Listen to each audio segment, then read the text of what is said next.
Hi there, my name's Andrew John Rainnie and I am the writer of Spirits of Vengeance, The Stone of Spirits. It's my debut fantasy novel and it's available now as an ebook and as paperback. Now the book's been out for nearly 5 months now and it's sold a few hundred copies, which I'm very happy with. Now a couple of you have actually got in contact with me and asked me a couple of questions, and one of the one that came up that I thought would be fun to address was who would I cast in the film of Spirits of Vengeance? Because I'm a filmmaker and it's the kind of thing I think about all the time. So when I started the book 10 years ago as a film script, I had a very different cast as to what I would do now, as it's a book and there's been a decade between here and there. But a few people have still remained the same. For example, Callaghan, I've always pictured him as a brutal warrior. He kind of has a dark past but a noble heart, and I've always thought of people like Hugh Jackman or Gerard Butler, people that they come across as very aggressive, very muscular, but they have the depth within them to make that performance great. I've also recently seen Nightcrawler with Jake Gyllenhaal, and he had a very dark role in that, but I've also seen him in some excellent stuff where he's been a hero, and I could see him doing the thing that Callaghan used to do. He could be the darkness and the light that he struggles with. Other actors that I'd love to see play him would be James McAvoy. I think James McAvoy's a great Scottish actor, and I think if he bulked up a little bit, he could do a very good Callaghan. And Henry Cavill, Superman at the moment, he could, if he grew a little beard, he could very well do the role justice as well with these big muscles.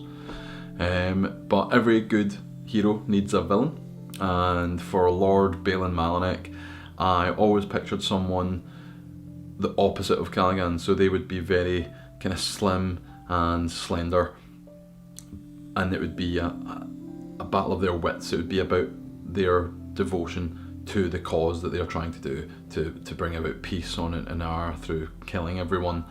And I didn't really think about it until recently, but I always kind of pictured someone like Patrick Stewart or Ian McKellen. Now obviously they've been cast as Professor X and Gandalf, so it might be that they are a bit too overused in the sci-fi fantasy genre.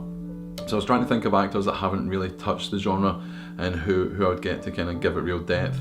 One of the people I came up with was Daniel Day-Lewis, who has been in some great roles. He's been in some Oscar-winning roles, but he's also been a villain in some, like Gangs of New York, and he plays the characters with such size and passion. But with Malinek, it's a very deep, concentrated role. He doesn't have a lot to do action-wise. It's more of an internal struggle that Malinek has up until towards the end, really. And I think Daniel Day-Lewis would do that justice.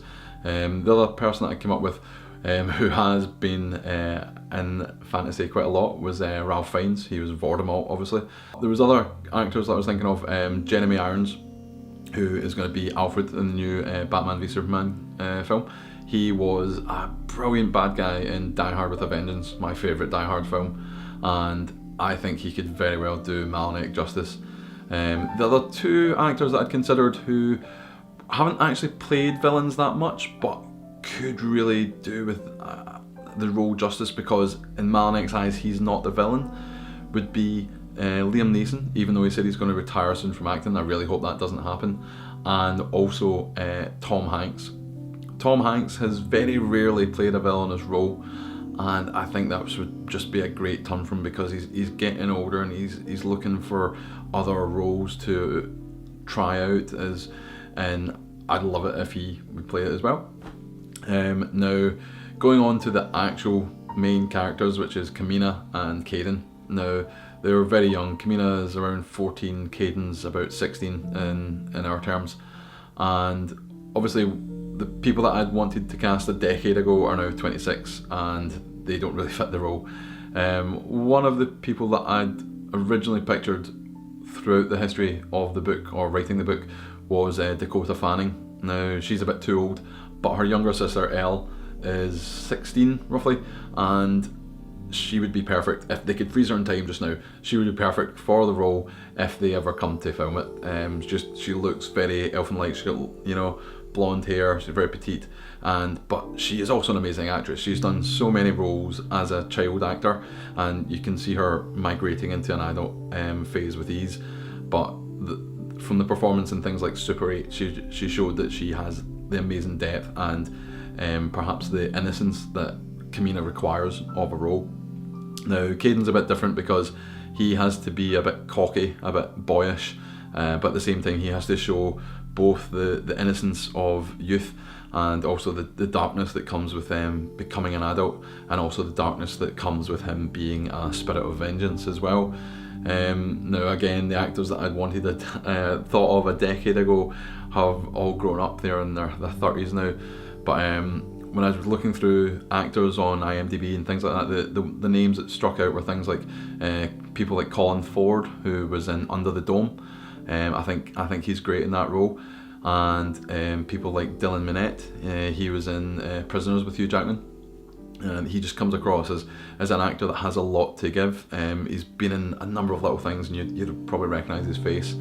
The other actors I thought of was Logan Lerman. He's a well-known kind of like teenage actor, but he's moving on into his 20s, but he could still play down the role. And also Evan Bird, who was one of the breakouts in Map to the Stars, and I could very much see him playing the role of Caden, because he just has the mixture that you need. Now moving on to their older sister, Talia. This character has to be both crazy and powerful as a female character, and yet mothering and caring as a sister to these younger siblings. And the first name that struck me was Jennifer Lawrence, because she pretty much does all of that in all of her roles. The other people I'd maybe consider was Evan Rachel Wood and also Emily Blunt, because both of those actresses, they do very good roles, but they also bring a strength to their roles that's perhaps something maybe to a masculine role, and that's why I would try and get them to be cast as Talia. Now, when the characters move over to Zatharu and in Celestia, then they encounter Princess Jacintha, and they also encounter her dad Khalid. Now, with Jacintha, again, I'd always pictured her as a character in her late teens, very early 20s. I wanted her not to be older than the siblings, just because they had to have a link. But again, she's old enough. She's in a different phase of her life from those two. And recently, I've seen some great African American actresses that would do the role justice. When I pictured the role, I always pictured her as a warrior princess, as like a young Beyonce in the Survivor video. If I was going to pick someone now, I would go with Zoe Kravitz, who was in X-Men First Class as Angel. I thought she was a little underused in the role, but she was great in it. And she shows real strength in every role that she's in. The other actresses that I've seen recently that I would maybe consider would be Tessa Thompson. She was in Selma, and Kiki Palmer as well. I've seen some of her stuff. But with their father, I've always had one choice, and I've always wanted it to be Forrest Whitaker. I couldn't really see anyone else in the role. I loved him in The Last King of Scotland, and I've loved him in a lot of different things, but in The Last King of Scotland he played the kind of character that I could see Khalid being, like very strong but dictatorial over everyone in his country, and that's exactly what Khalid needs to be. Now for Erzuri Echo, that's the mystic shaman in the desert. I wanted a couple of people that came across first of all as being maybe heroic, but later you wouldn't really attribute them to being villainous roles. The first one was Denzel Washington, and the second one was Morgan Freeman, just because they have both played in their career mainly good guys, and a couple of times they've skirted villainous roles, and when they do the villainous roles, they do them well. So I thought that would be great casting if they were cast for those important roles there. For Arajon, he's the rebel who helps Callaghan, and he has a history in the next two books as well that I'll keep quiet about just now. But I always seen him being played by Chiwetel Ejiofor, who most people know as 12 Years a Slave, or maybe even Kinky Boots. I know him from Serenity, because I'm a massive Serenity fan.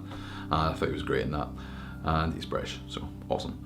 Now, a couple of other characters I'd considered who I would cast.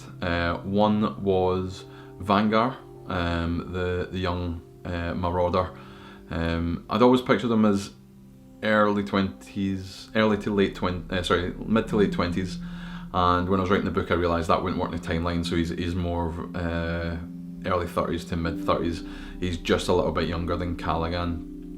Now, with this we're looking for an actor that's noble and that can portray a nobleness while at the same time being cocky and getting away with it, and very few actors can do that without appearing a bit egotistical, but the first name that struck to mind was Bradley Cooper. I think Bradley Cooper does it very well in a number of roles he's been in. The other one would have been Ben Foster.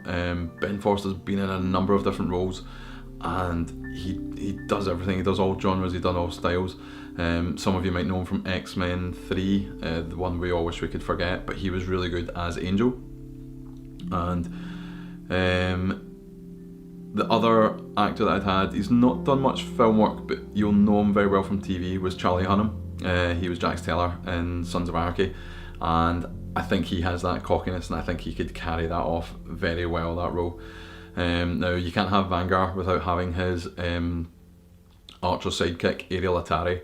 Now, Ariel is from the race in the world that I have based around Native American Indians. I kind of seen that as the Native American plains in the world of Rundhill, and I would definitely want to cast a Native American Indian actor, like Chess Spencer and Rudy Youngblood even. You'd know him from Mel Gibson's Apocalypto a few years ago. He's done some other things since, but that was his big breakout role. Also Eddie Spears, he's a great Native American actor. He would absolutely kill the role, so to speak.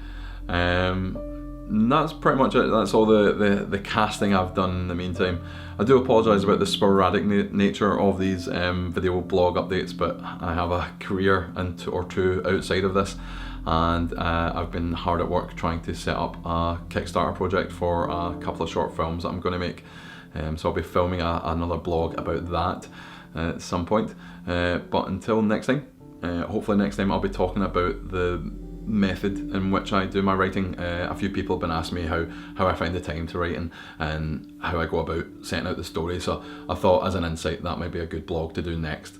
So hopefully that will be sooner rather than later. Until then, I hope you're still enjoying the book if you're reading it. If not, why aren't you buying it? And yeah, just go out and buy it and enjoy the book. Thanks very much. Bye.